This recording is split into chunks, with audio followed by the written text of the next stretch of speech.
welcome to the Popcorn Junkies. We don't often do non-spoiler reviews, but I thought we would with Ant-Man and the Wasp: QUANTUMANIA. It's obviously due to come out this Friday.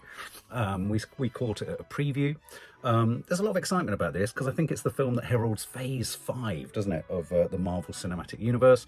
When we watched the trailers, I was unaware, because I didn't finish the series Loki, that the character of Kang the Conqueror, as played by Jonathan Majors, is in a sense going to become the villain or the antagonist that replaces Thanos. So I went into this film expecting high things from him.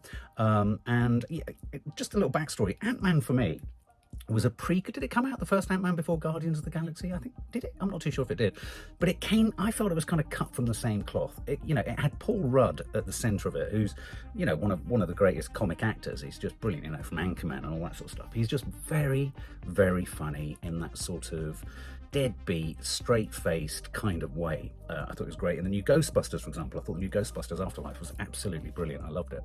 So, Paul Rudd, what not to like? Jonathan Majors as a new villain, what not to like? Also in here, Bill Murray. I also have a bit of a soft spot for Michael Douglas. I also used to have an enormous crush on Michelle Pfeiffer when she was Catwoman, but also in the movie Dangerous Liaisons. We also have in here Catherine Newton playing Paul Rudd's daughter, and we also have Evangeline Lilly playing Hope, who's the Wasp.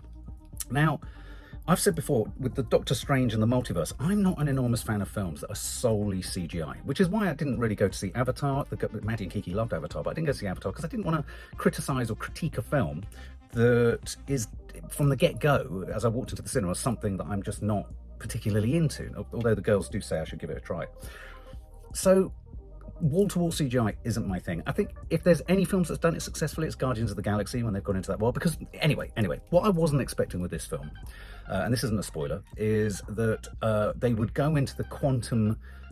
Was it the quantum verse, or is it Quantumania? The quantum realm. That's it. They're going to go into they go into the quantum realm, courtesy actually of Paul Rudd's daughter, who's done some nifty science work.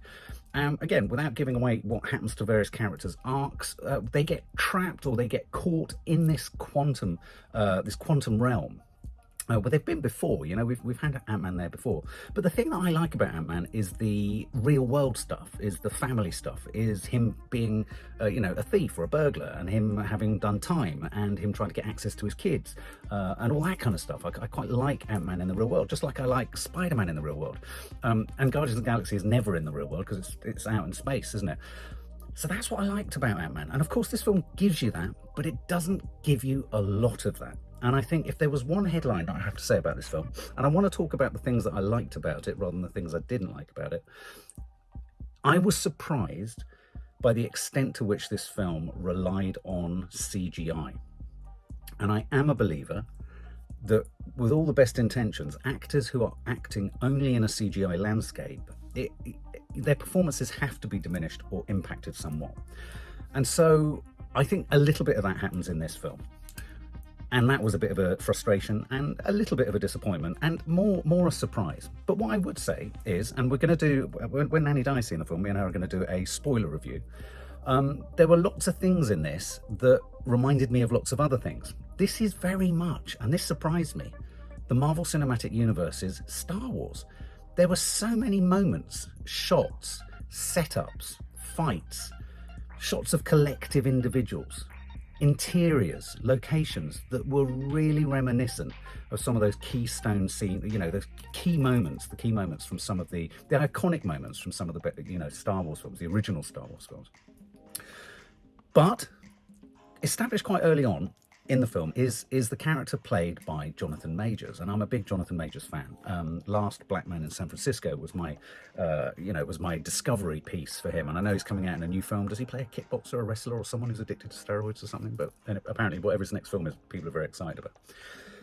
I thought he was sensational. I thought he played, the thing about Thanos with Josh Brolin was there was a calmness to him, wasn't there? But he could get furious. Well, Marvel have quite cleverly done that again, and yet they've done it in a way that feels different. And so we have this sense of an incredibly measured villain. And I think that was a really nice aspect of this. Michael Douglas is very funny. I mean, I have seen Michael Douglas in interviews say about filming the Ant-Man films that he honestly doesn't know what the hell is going on around him, and he just kind of does what he's told to do. But even that level of disorientation, for me, knowing he'd said that, kind of added a little bit more comedy to his performance. So I think he's good. There's a sensational scene in here with Bill Murray. I mean, you know, of course, Bill Murray's been caught up in this this Gina Davis kind of controversy, and he's, you know, another shoot that he's on has been put on pause or stopped indefinitely due to his conduct. So that will have been a bit of a moment for Marvel, I'd have thought, where they kind of took a, you know, hold their breath and wonder how that goes down. The thing with Bill Murray is he steals every scene he's in, and he steals the scene that he's in, and the scene that he's in is incredibly, as I say, reminiscent of other scenes we've seen in other films or franchises like Star Wars. So then we move on to lots of the other sorts of subsidiary characters, and I'd like to know what you think, given that I'm not going to spoil what happens. How do you feel, and I want to know what you feel about all these other characters.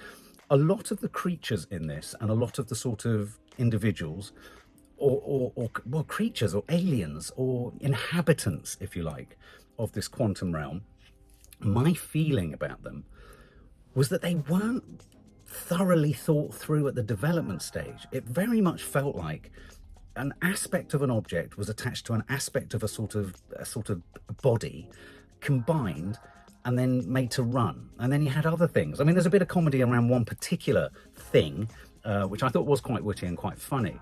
But if I had a, you know, I went in expecting laughs, and I was slightly surprised by the moments in this film where traditionally I think Marvel would have undercut the cheese factor.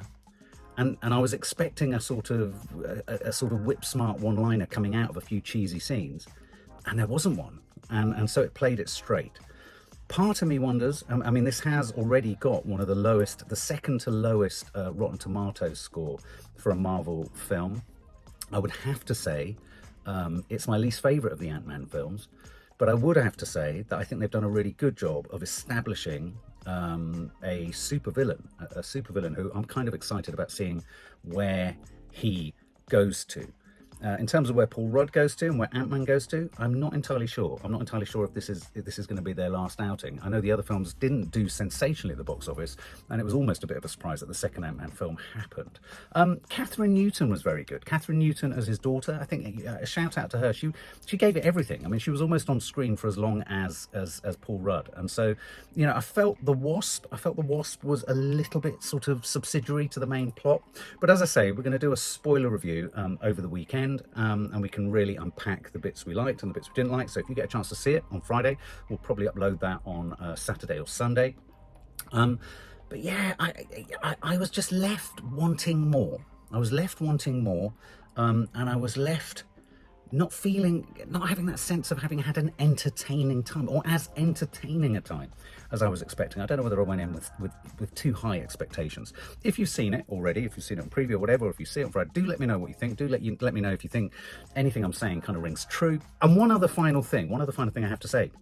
I know Ant-Man can blow up big, but isn't that kind of not the point?